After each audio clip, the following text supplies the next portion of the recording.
Kasi, ang hirap nagse-celebrate ka ng Mother's Day, ito yung araw na namatay ang Namatay. mga anak. Oo. So, nung sinabi niya sa akin, fear is the absence of faith, sabi ko, oo nga no, Lord. Tapos, ayun, and everything is history. Where I am right now, where we are right now, is So, a product of that very painful experience I had in 2011.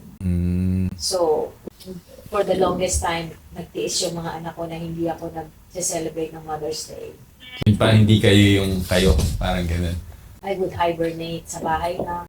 Paano sila naka-cope up silang tatlo?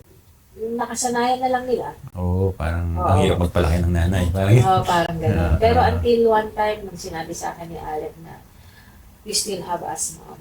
You know, we wanna celebrate Mother's Day with you. Oo.